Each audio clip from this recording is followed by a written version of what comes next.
Hit TV YouTube channels లో మీ వ్యాపార ప్రకటనలకు మరియు ప్రమోషనల్ ఇంటర్వ్యూస్ కోసం వెంటనే సంప్రదించండి. అండ్ వన్స్ మీ జడ్జెస్లో ఇప్పుడు ఆల్రెడీ అక్కడ 4 జడ్జెస్ ఉంటారు కదా. 4 జడ్జెస్లో మీరు అనంత్ శ్రీరామ్ గారి టీం అని చెప్పేసి అందరికీ తెలిసిన విషయమే. అనంత్ శ్రీరామ్ గారు బేసిక్గా చాలా తక్కువ మాట్లాడతారు అనుకునే వాళ్ళం ఈ సూపర్ సింగర్స్ ముందు వరకు కూడా మేము. బట్ సూపర్ సింగర్స్లో ఆయన విశ్వరూపం చూపించారు. బట్ మీ అందరి దగ్గర అంటే ఆయన టీం మెంబర్స్ దగ్గర అనంత్ శ్రీరామ్ గారు ఎలా ఉంటారు? ఆయన నిజం చెప్పాలంటే మా అందరికంటే చిన్నపిల్లాడు ఎవరంటే ఆయనే. అవునా? ఫన్నీయా చాలా? చాలా ఫన్నీ అనమాట. అంటే మేము ఆయన చూడగానే ఆయన ఫేస్ చూసి ఆయన ఆల్రెడీ ఆయన పాటలు ఎలా ఉంటాయి ఒక్కొక్క సాంగ్ అంత వ్యక్తి కదా, మనం ఏం మాట్లాడతాం ఏమని చాలా భయపడేవాళ్ళం. ఆయన అసలు అవి ఏం పట్టించుకోరు అనమాట.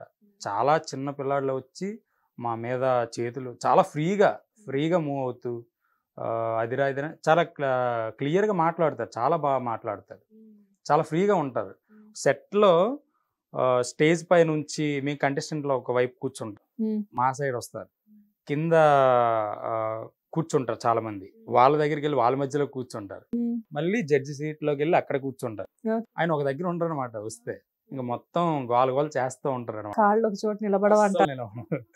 చాలా మంచి వ్యక్తి ఆయన. ఓకే. అండ్ రాహుల్ గారు వీళ్ళు ఎలా ఉంటారు? రాహుల్ అన్న అయితే ఇంకా చాలా ఫన్నీ. ఆయన డైలాగ్స్, అలాగే మంగ్లీ అక్క మీద కొంచెం డైలాగ్స్, అవును, జోక్స్ వాళ్ళు చాలా కామెడీ చేసుకుంటూ చేస్తుంటారు. అలా అన్నయ్య నాకు 1 లక్ష రూపాయలు కూడా నాకు హెల్ప్ చేశారనమాట అన్నయ్య. రాహుల్ గారా? వావ్. అంటే ఏ సందర్భంలో? అంటే నేను మ్యూజిక్ 6 మంత్స్ నేర్చుకున్నాను. ఆ తర్వాత నేర్చుకోలేకపోయాను అనమాట. అంటే నేను చేసేది చెప్పాను కదా ఇలా ఫుడ్ డెలివరీ అని, అక్కడ నాకు అవ్వలే. అక్కడతో ఆపేశానని చెప్పి ఆ రోజు చెప్పిన వెంటనే అన్నయ్య నువ్వు ఖచ్చితంగా మ్యూజిక్ నేర్చుకోవాలని చెప్పి నాకు 1 లక్ష రూపాయలు ఇవ్వడం జరిగింది. ఓకే. అండ్ మంగ్లీ గారు ఎలా ఉంటారు?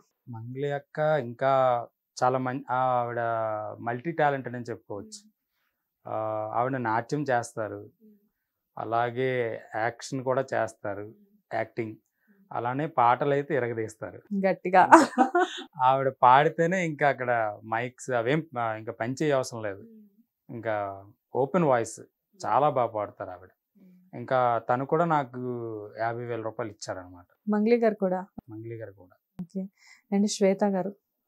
శ్వేత మేడం అంటే లైక్ స్మాల్ బేబీ అంటారు కదా, అలా ఆవిడ మాటలు నాకు ఎంతంటే చిన్న పాప దగ్గర ఉన్నామేమో అనే ఫీల్ వస్తుంది.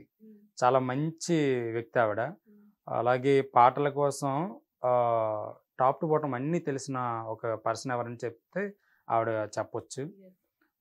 చాలా బాగా ఆవిడ టీంలో ఉన్న వాళ్ళనే కాకుండా మమ్మల్ని కూడా చాలా ఎంకరేజ్ చేసిన పర్సన్ అనమాట.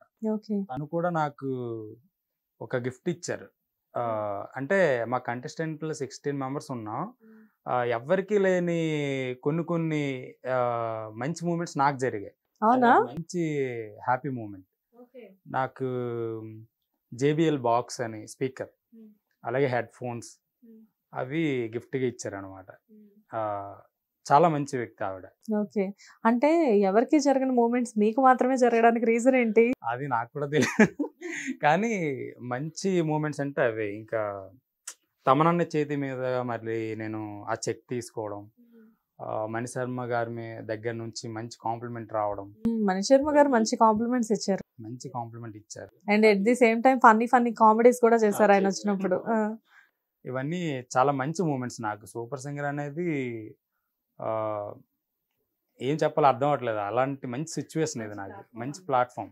కానీ మీ టీమ్ అంటే అందరూ కూడా ఎవరో ఒకళ్ళు మీకు ఏదో ఒక గిఫ్ట్స్ ఇచ్చారు. మరి మీ టీమ్ లీడర్ అనంత్ శ్రీరామ్ గారు ఏమి ఇచ్చారు? అనంత్ శ్రీరామ్ గారు ఇచ్చారు, ఆయనే ఉన్నారు, ఇంకా నాకు ఏం అవసరం. ఓకే. సో మంచి సజెషన్స్ ఇచ్చారు. మంచి సజెషన్స్ ఇచ్చారు. అలాగే ప్రొనౌన్సియేషన్ గురించి ఆయన నాకు కొంచెం టిప్స్ చెప్పారనమాట. అలాంటి అది కూడా నాకు ఒక గిఫ్ట్తో సమానం. సో ఆయన కూడా. ఎప్పుడైనా మిమ్మల్ని తిట్టడం ఇలాంటివి ఎప్పుడైనా జరిగేవా? అంటే చాలా సందర్భాల్లో అయ్యాయి. అవునా? అంటే తన గ్రూప్ అనే కాకుండా ఆ ఫీల్ ఉండదు అనమాట. ఈయన నా గ్రూప్ కదా, నేను కొంచెం సపోర్ట్ చేయాలి, తప్పు చేసిన అనే ఇది ఉండదు. అక్కడ తప్పు చేశానంటే ఖచ్చితంగా చెప్పేస్తారు, ఖచ్చితంగా. నాకు అలా ఒక 2-3 సాంగ్స్ దగ్గర అలా జరిగాయి. ఆ తర్వాత నుంచి కొంచెం కొంచెం నేను అంటే నాకు ఇంతకు ముందు వేరే కంటెస్టెంట్స్ ఎలా చెప్పారు అంటే, ఎవరైనా సరే గానీ అనంత్ శ్రీరామ్ గారు ఏంటంటే సాంగ్ లిరిక్స్ మర్చిపోయాము అంటే ఒప్పుకోరు అని చెప్పి చెప్పారు. నాకు అదే చెప్పాను కదా, ఇంకా ఆయన గ్రూప్ అయిన నన్నే వదలలేదు, ఖచ్చితంగా వదలరు. అది నేను ఆల్రెడీ కొమరం భీముల్లో ఒక 2 పదాలు నేను మర్చిపోయాను, అది తప్పు పాడలేదు, మర్చిపోయాను. దానికి కూడా అయ్యాయి నాకు. అవునా? అక్షింతలు పడుతూ ఉండే పడుతుంటాయి ఎప్పటికప్పుడు. ఎప్పుడప్పుడు. ఓకే. సో, ఇప్పుడు మీకు వన్స్ సూపర్ సింగర్స్‌లో మంచి రికగ్నైజేషన్ వచ్చిన తర్వాత సూపర్ సింగర్స్ తర్వాత ఏమన్నా కొత్త కొత్త ఆఫర్స్ రావడం ఏమన్నా స్టార్ట్ అయ్యాయా? అంటే శ్రీకాకుళంలో ఒక స్మాల్ మూవీ చిన్నది, దాంట్లో ఒక 2 సాంగ్స్ పాడాను అనమాట రీసెంట్గా. ఓకే. ప్రెజెంట్ ఇంకా మ్యూజిక్ నేర్చుకోవాలి, ఇంకా దీనిపై నేను కొంచెం వర్క్ చేయాలని చెప్పేసి ఇక్కడే ఉంటున్నాను. ఓకే. ఇంకా ఆఫర్లు అంటే అదే ఫస్ట్ టైం నేను ఒక 2 సాంగ్స్ పాడటం.